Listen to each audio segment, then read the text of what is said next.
You know, we all remember Michael Landon as a hero, as Charles Ingalls standing strong in a blizzard, as Jonathan Smith guiding lost souls with kindness.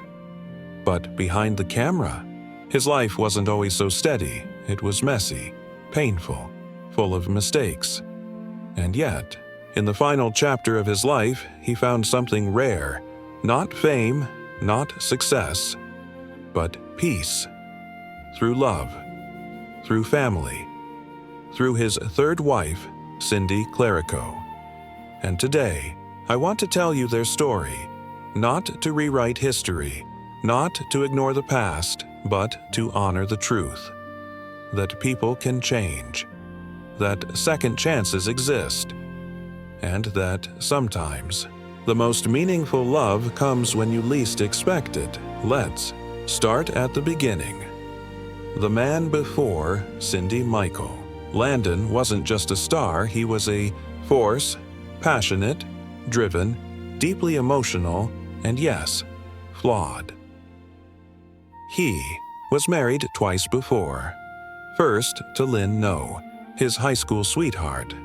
They had 4 children together, but the marriage ended in 1962.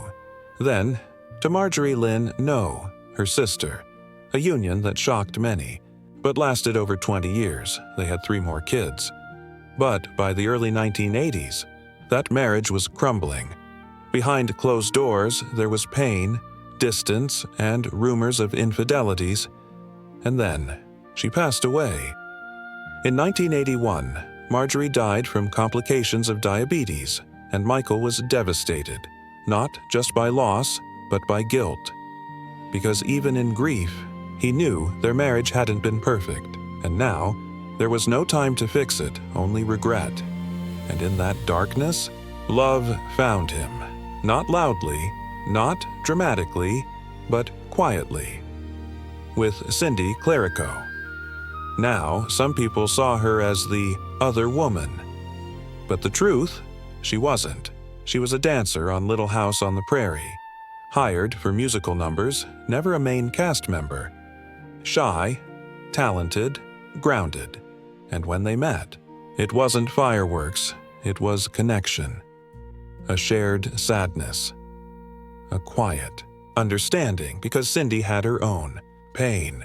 She'd lost her mother young. She'd struggled in Hollywood, and she didn't want fame. She wanted family, and Michael, he wanted redemption.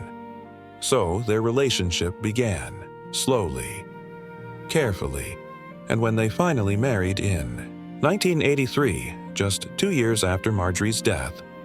It wasn't flashy, no red carpet, no headlines, just a small ceremony and a promise. And from that moment on, everything changed, because Cindy didn't try to be Marjorie. She didn't try to be famous. She just loved him, fully, fiercely, faithfully, and she gave him 2 more children, Joshua and Christopher, sons born in the final years of his life. And for the first time, Michael wasn't just a father. He was present. He came home. He played. He held them. He lived, and fans noticed. Melissa Gilbert once said, "When Cindy came into his life, Michael softened. He smiled more. He wasn't so intense, and you could feel it. On set, in interviews. Even in Highway to Heaven, where his character Jonathan carried a gentler light, because Michael wasn't just playing love, he was living it." Now, let's talk about what Cindy did, not just as a wife, but as a protector.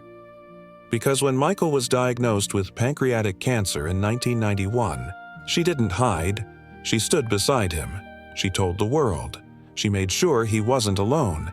And when he went on Larry King Live, weak, bald, but still smiling, she sat just off camera, holding his hand, feeding him water, and when he said, "I'm not afraid to die," she was the reason he could say it.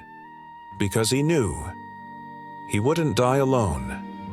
And when he passed on July 1st, 1991, at just 54 years old, she was there, at his side, until the very end. And after, she didn't disappear. She raised their sons, protected his legacy, and kept his memory alive, not as a saint, but as a man, flawed, fierce, loving, and deeply human. Now, here's something beautiful. After Michael died, Cindy didn't remarry. She didn't chase the spotlight. She stayed out of the drama, out of the feuds, out of the lawsuits. She focused on their boys, on healing, on honoring the love they shared, not perfectly, but truly. And years later, when asked if she regretted being called the other woman, she said, "I don't care what people think. I know what we had, and it was real." And that says everything, because Cindy wasn't trying to erase the past. She wasn't denying the pain. She was just saying, we chose each other, and we loved hard.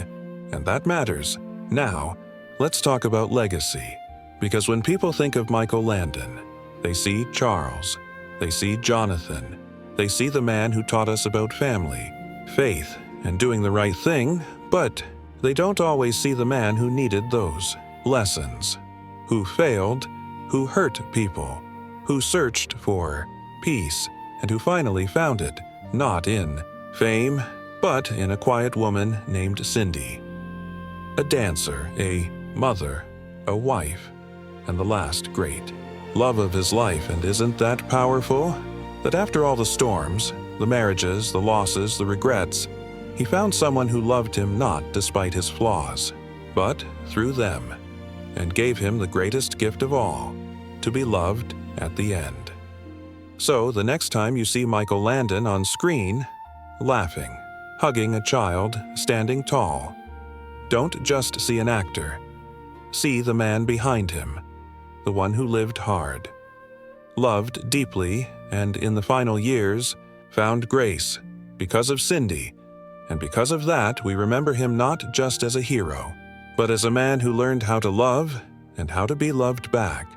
And if there's one thing their story teaches us, it's this: it's never too late to change, to heal, to start again, to find someone who sees you, not as your past, but as your heart, and hold on. And Michael and Cindy, they did, until the very end. And that's a love story worth remembering, not because it was perfect, but because it was real. And real love, that's the kind that lasts, even after goodbye, even beyond the prairie, even in silence, still whispering, "I'm here." And somehow, we believe it.